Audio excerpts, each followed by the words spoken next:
Hello dear students, this is Himanshu Bhushan and power system analysis की online classes में आप सभी का स्वागत है। लास्ट लेक्चर में हम लोग ट्रैवलिंग वेव्स पढ़ रहे थे और ट्रैवलिंग वेव में हम कैसे वेव इक्वेशन बनती है उस चीज़ को हम पढ़ चुके थे। इस लेक्चर्स में हम सर्ज इम्पीडेंस अलग अलग चीज़ों के लिए कैसे होता है ये देखेंगे। वेलोसिटी ऑफ वेव प्रोपगेशन हर एक के लिए कितना होता है, उसका फॉर्मूला क्या होता है, इन सब चीज़ों को इस लेक्चर में हम लोग कंसीडर करेंगे। तो पहले क्वेश्चन आता है कि आपका जो भी वेव प्रोपोगेट होती है उस वेव में बेसिकली जो भी लाइन वोल्टेज होगा या जो भी लो वोल्टेज ऑफ करंट होगा वो प्रोग्रेसिवली कैपेसिटेंस को चार्ज करते रहते हैं। अब यहाँ चार्ज करने में उसमें करंट इस्टेब्लिश्ड होती है, वोल्टेज इस्टेब्लिश्ड होता है एक लेंथ के लिए। तो जो रेशियो होता है वोल्टेज और करंट का, विच हैज़ द एक्चुअली जिसकी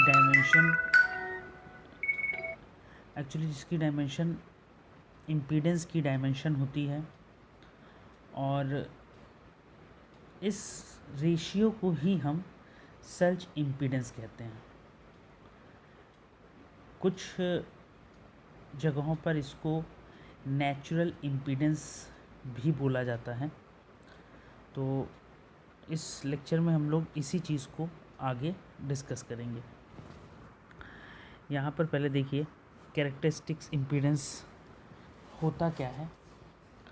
हमने यहाँ पर एक फॉरवर्ड वोल्टेज को कंसीडर किया है और इस फॉरवर्ड वोल्टेज की वेव इक्वेशन जो हम लोग पिछले लेक्चर्स में पढ़ चुके हैं वो वेव इक्वेशन है E is equal to F1 bracket में x minus 1/√LC into T and E is equal to, अगर हम इस चीज़ को ऐसा जैसे कि हमें मालूम है कि वेलोसिटी की जो इक्वेशन होती है वो 1/√LC होती है। हम इसको अभी आगे देखेंगे भी। लास्ट लेक्चर में भी मैंने इसके बारे में आपको थोड़ा सा बताया था। तो जो भी वेलोसिटी की इक्वेशन है 1/√LC को हमने वेलोसिटी मान लिया है और यहाँ पर फिर हम ये E is equal to F1 x minus ut ले लेंगे। अब बेसिकली हम करेंगे क्या, हम एक बार इसको डिफ्रेंशिएट करेंगे इक्वेशन को x के रिस्पेक्ट में, और दूसरी बार हम अपनी इक्वेशन को t के रिस्पेक्ट में डिफ्रेंशिएट करेंगे। फिर उनको आपस में इंटीग्रेट करके और कुछ जो है एडजस्टमेंट करेंगे और एडजस्टमेंट करके हम z की वैल्यू निकालेंगे। तो देखते हैं कैसे हम इस एडजस्टमेंट को करते हैं और इन वैल्यूज़ को फाइंड आउट करते हैं।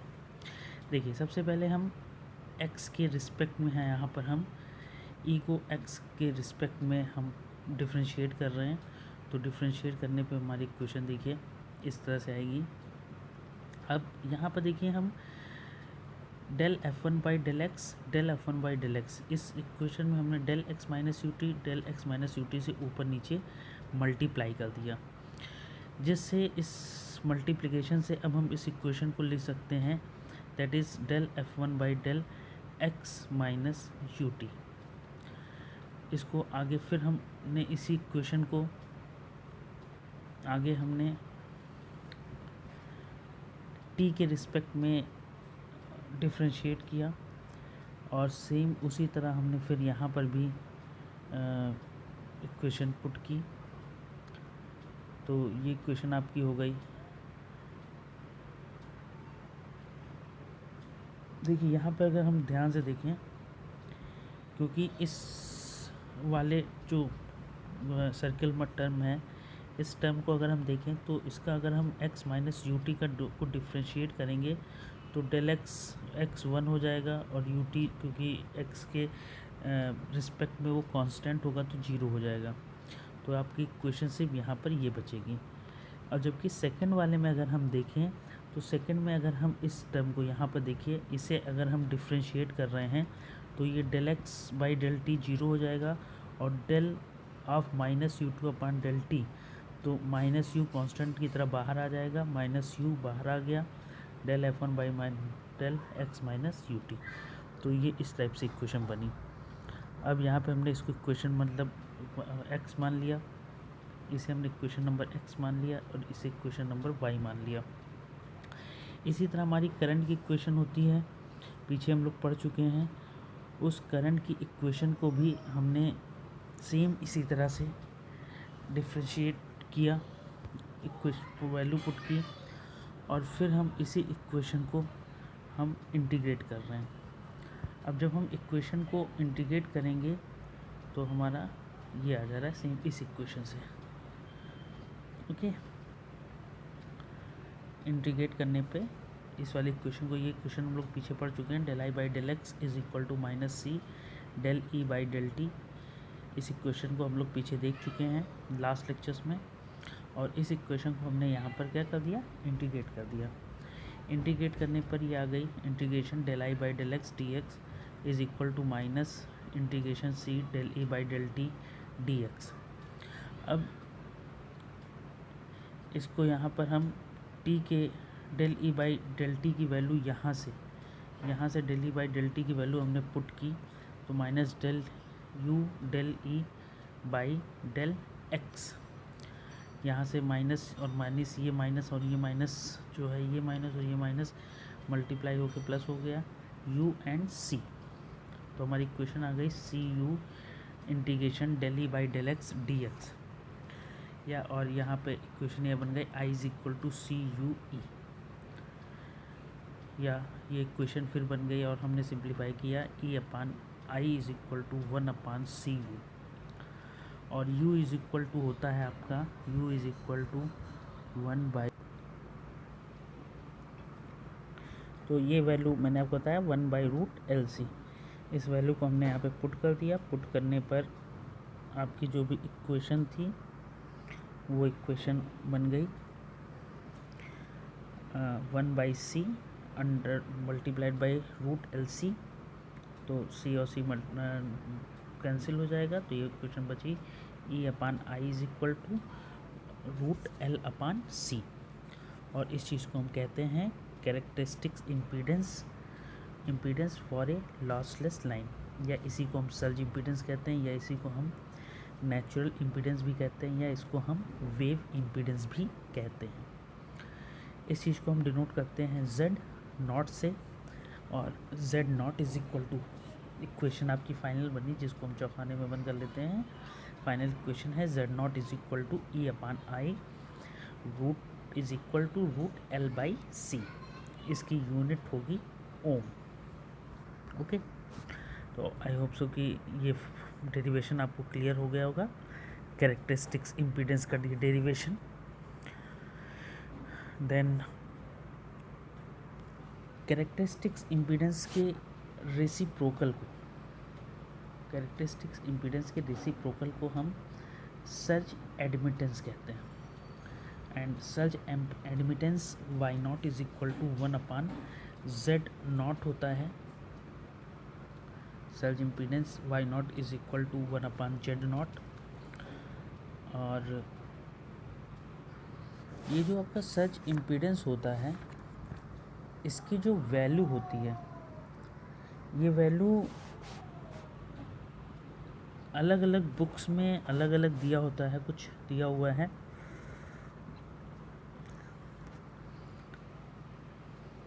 बेसिकली अशफाक हुसैन अगर आप देखेंगे तो वहाँ पर ओवरहेड लाइन के लिए सर्ज इम्पीडेंस की वैल्यू 200 टू 500 दी हुई है, और जे.बी. गुप्ता की बुक अगर आप देखेंगे तो वहाँ वैल्यू 400 से 600 दी हुई है सर्ज इम्पीडेंस की वैल्यू। केबल्स के लिए अगर आप देखेंगे तो यही वैल्यू अशफाक हुसैन में 30 to 50 ओम दी हुई है और JB गुप्ता में ये वैल्यू 40 से 60 ओम दी रखी है। तो अब दोनों ही सही है, एक वह जनरल वैल्यू मान लेंगे आप। वैसे आप JB गुप्ता की वैल्यूज़ को आगे लेके चलिएगा 40 to 60 या 400 से 600 ओम। तो ये था आपका सर्ज इम्पीडेंस। अब इसके आगे हम जो भी सर्ज इम्पीडेंस है इसको हम डिफरेंट टाइप के लाइंस के लिए कैसे ये निकलेगा, फॉर्मूला क्या निकलेगा, हम उसके लिए देखेंगे। तो जैसे इसका इवैल्यूएशन अगर हम करें पहले, सबसे पहले सिंगल फेज ओवरहेड लाइन के लिए, तो अगर आप देखें तो सिंगल फेज ओवरहेड लाइन के लिए इंडक्टेंस की वैल्यू होती है 14 × 10⁻⁷ ln/d/r और कैपेसिटेंस की वैल्यू होती है 1/36 × 10⁻9 ln/d/r। तो अगर आप Z0 की वैल्यू देखें तो जो Z0 की वैल्यू आएगी, वैल्यूज़ पुट कर दिया हमने, तो ये वैल्यू आएगी Z0 = √L/c 120 ln/d/r। ये है आपकी ओवरहेड लाइन के लिए value. In the same way अगर हम सिंगल कोर केबल के लिए देखें तो सिंगल कोर केबल पर ये जो वैल्यू होगी, ये वैल्यू बेसिकली आपकी जाएगी L = 2 × 10⁻⁷ and C = εr/18 × 10⁻9 ln/r/r। तो Z0 की जो वैल्यू बनेगी, ये वैल्यू बनेगी, वैल्यू बनो आप पुट कर दीजिए, पुट कर देंगे ऊपर से L और C की वैल्यू, तो सॉल्व करने पे आएगा 60/√εr ln/r/r। In the same way हम अगर इसी वैल्यू को हम आगे ले चलें और सर्ज इम्पीडेंस की वैल्यू हम सिंगल कंडक्टर लाइन के लिए निकालें, तो सिंगल कंडक्टर लाइन के लिए इंडक्टर की वैल्यू होती है 2 × 10⁻⁷ ln/2h/r एंड C की वैल्यू होती है 1/18 × 10⁻9 ln/2h/r। तो Z0 की जो भी वैल्यू आएगी आपकी, वो वैल्यू होगी 60 ln/2h/r ओम। तो ये था आपका बेसिकली सर्ज इम्पीडेंस निकालना। यहाँ ये वेलोसिटी की भी वैल्यू दी हुई है, लेकिन वेलोसिटी की वैल्यू पहले हम वेलोसिटी की इक्वेशन एक बार फिर से देख लेते हैं, उसके बाद हम वेलोसिटी की वैल्यूज़ कैसे हम कैलकुलेट करेंगे वो हम देखेंगे।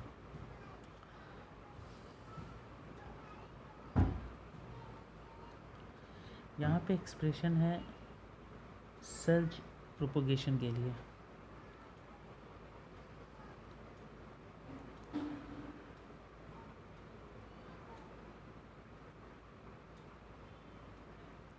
सर्ज प्रोपोगेशन के लिए बेसिकली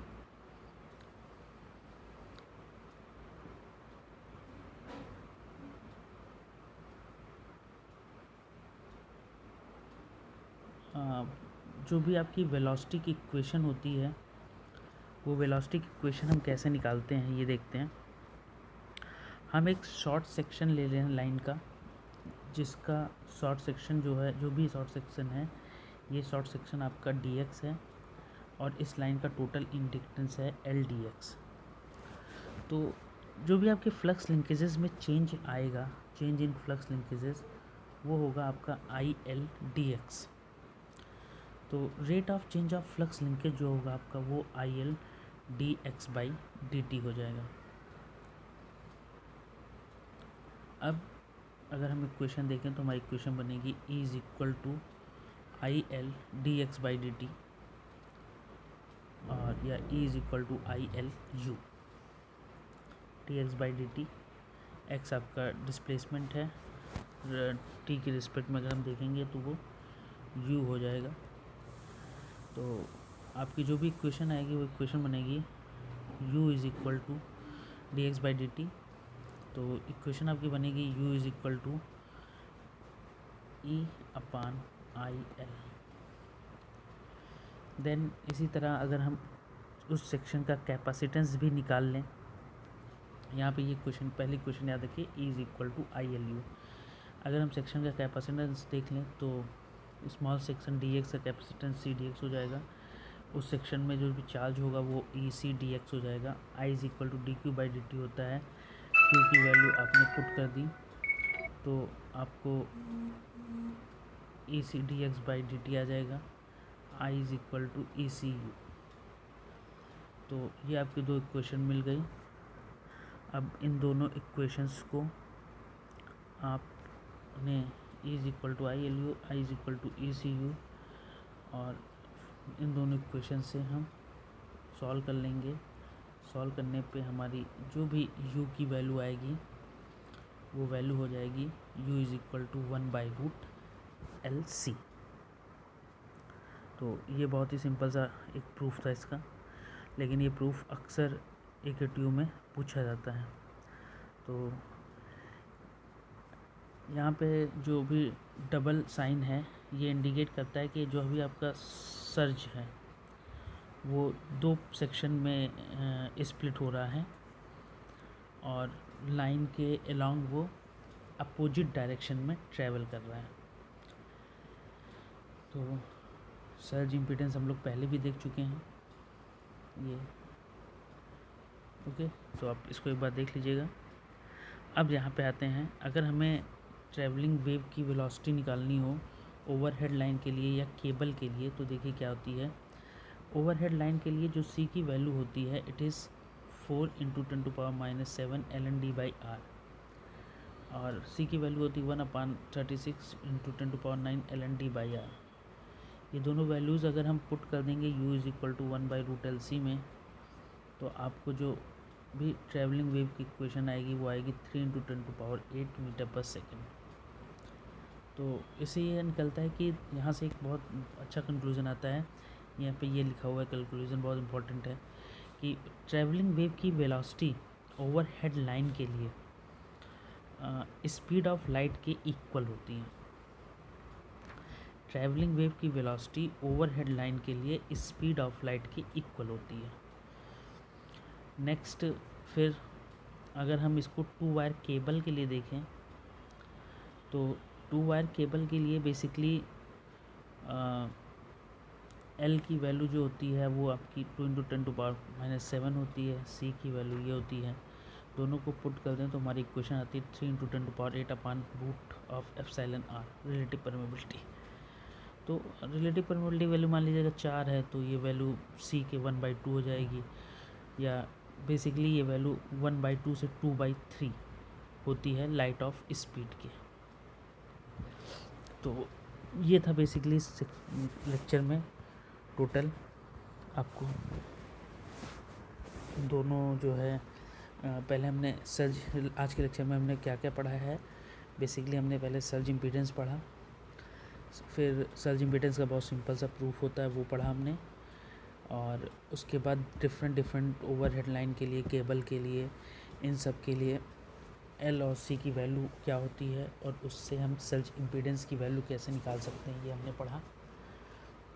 देन हमने वेलोसिटी की इक्वेशन का प्रूफ पढ़ा, और उस वेलोसिटी की इक्वेशन से कैसे हम आगे डिफरेंट थिंग्स के लिए हम वेलोसिटी की वैल्यू निकालते हैं, ये हमने पढ़ा। जैसे ओवरहेड लाइन के लिए अगर हम देखते हैं तो हमारी जो भी वेलोसिटी होती है उसकी value light of speed of light की वैल्यू के इक्वल होती है, और फॉर केबल के लिए ये वैल्यू 1/2 से 2/3 ऑफ स्पीड ऑफ लाइट के इक्वल होती है।